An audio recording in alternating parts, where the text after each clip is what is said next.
Hello, my name is Anna Furster, and welcome to Astrology with me. This astrology podcast is going to be about researching, compiling, sharing, and some debunking too. What do I mean by this? I mean that I will do my best to find reliable astrology information that comes from trustworthy sources. Then I'll compile it, write episodes on specific topics that are both detailed and easy to understand, and I'll also take some episodes or segments to debunk some misconceptions from time to time, in order to give more perspective about astrology ideas that are popular but not necessarily accurate. I really want to make this podcast a place where anyone can learn good astrology information to use for themselves and possibly build a network of astrology curious and passionate individuals. For now, I'll mainly be recording episodes that highlight the basics of astrology, as well as some episodes debunking some popular astrology misconceptions. In today's episode, I'm going to be talking about what astrology is, what it was, and how it's evolved into the astrology study today. I do want to note that I'll mainly be talking about Western astrology for now on this podcast. What is Western astrology? Well, it's astrology practiced in the Western side of the world and the furthest parts of Europe. I may go into Eastern forms of astrology later on, but since I am more educated in Western astrology, that's what I'll be writing episodes on for now. What is astrology? Before I get into the nitty-gritty, I want to first go over some definitions of astrology from some popular online dictionaries, so you can have some perspective on how astrology is commonly defined versus how an astrologer defines astrology. Cambridge Dictionary says, quote, "The study of the movements and positions of the sun, moon, planets, and stars in the belief that they affect the character and lives of people," end quote. Merriam-Webster, the divination of the supposed influences of the stars and planets on human affairs and terrestrial events by their positions and aspects. Dictionary.com says the study that assumes and attempts to interpret the influence of the heavenly bodies on human affairs. All three definitions equally say that astrology is based on the study of planetary movements to predict events on Earth and human character/behavior. These definitions are nothing unexpected because they do communicate the most commonly held beliefs of what astrology is, the study of the planets affecting certain aspects of life and events on Earth. With this in mind, I want you to hear how an astrologer defines astrology. The author of The History of Western Astrology, Jim Tester, a former professor in classics at Bristol University, writes, quote, "Astrology is the interpretation of prognostication of events on Earth and of men's characters and dispositions, from the measurement and plotting of the movements and the relative positions of the heavenly bodies of the stars and planets, including among the latter the sun and the moon." This definition begins to play on what I believe is essentially missing when talking about astrology. What Tester says is not unsimilar from what was said in the previous definitions. The part that stood out to me from his definition was when he specifically wrote, quote, "from the measurement and the plotting of the movements and the relative positions of the heavenly bodies," end quote. He is trying to say that a forecast meaning comes from the astrologers that study coinciding earthly events/human behavior and planetary movements, rather than the planets having direct influence on the Earth. Tester then goes on to back up his definition by saying, quote, "This may or may not imply belief in stellar influences. It certainly implies constant and therefore usable relationships between configurations in the heavens and events on Earth," end quote. Astrology's relationship with different religions and spiritual practices is as long as astrology itself. But when you strip those components away and look at it historically, what is astrology? Well, astrology is a data-driven record of coinciding planetary movements and earthly events from multiple sources since ancient times. The forecasting done by astrologers is based on that compiled data. So if you're a skeptic listening to me, I would like you to know astrologers don't believe the planets are influencing people, but instead act as a mirror to current and future events on Earth based on years of recorded data. Traditionally, what has astrology looked like? Astrology is incredibly complex, so to wholly say that astrology is one thing is not going to give you the full picture. Since there are many subsets of astrology, like I said before, I will mainly focus on the origins and proliferation of Western astrology. How do we classify what is traditional and what is modern? According to Astrodienst, quote, Traditional astrology is a catchphrase for the main types of Western astrology practiced prior to the 19th century. It includes the Hellenistic astrology of the Greeks and Romans, Arabian, medieval, and Renaissance European systems of astrology. End quote. That includes astrology practices all the way from the beginnings of astrology in Babylonia during the 2nd millennium BC until the 1800s. The practice of traditional astrology spans roughly 4,000 years, while modern astrology has only been in practice since the 19th century. Traditional and modern are umbrella terms used for the commonly studied types of astrology before the 19th century and then after. But what makes these two different? And more importantly, what caused so many people to change course on 4 millennia's worth of consensus to the astrology we more commonly study today? Author Joseph Crane, in his book A Practical Guide to Traditional Astrology, clearly reminds us that, quote, traditional astrology is not the one school on a set of ideas, but constitutes 1,500 years of changing assumptions and cultural concepts, end quote. Traditional astrology has so much more to unpack in terms of sheer volume than modern astrology. Conversely, it's less complicated to interpret than what is practiced today.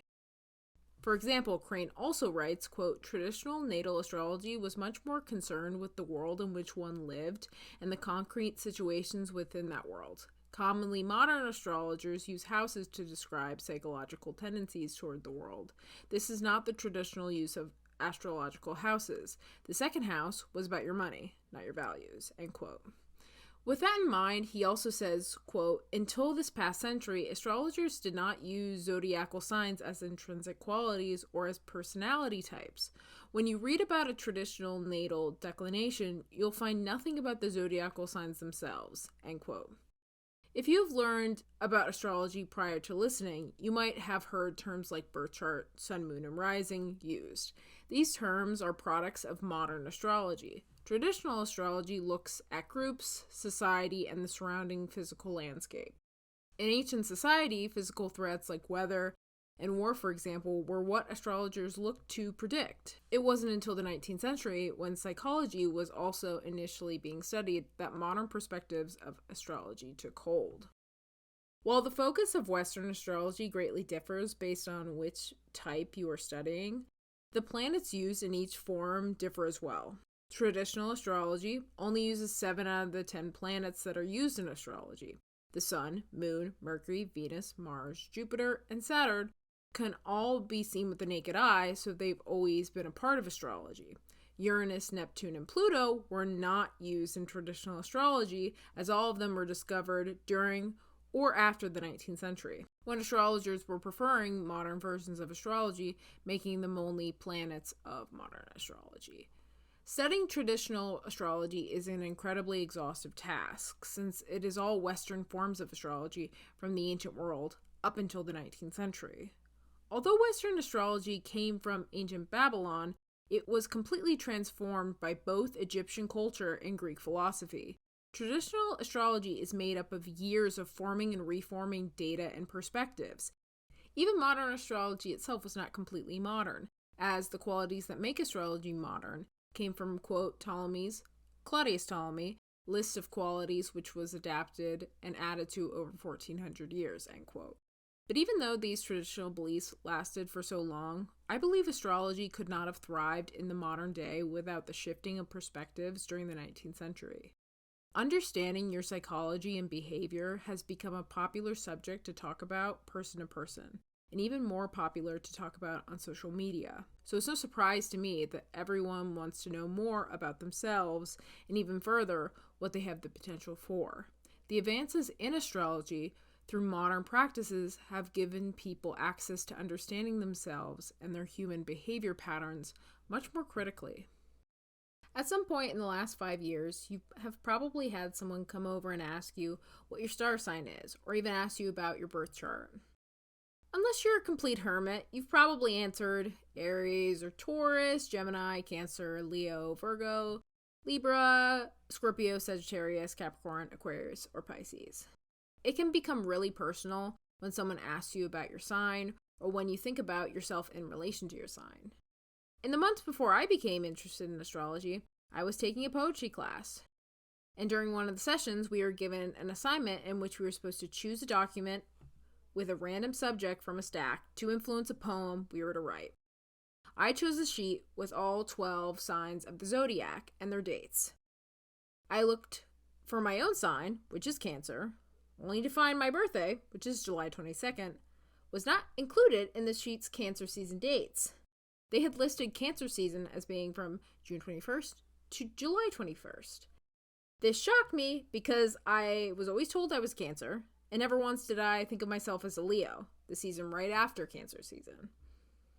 Later on, when I eventually got into astrology, a few months later, I confirmed that I am a Cancer, just as I always believed. Even still, I was right on the cusp of being a Leo. If I had been born, say, just a few hours later, I would have been one. I know a lot of people like myself who feel very connected with their sign. I also know people who feel it's kind of proof astrology isn't real because they don't feel that they connect with their sign at all. But that feeling of disconnect or complete attachment to our signs is what essentially changed about astrology.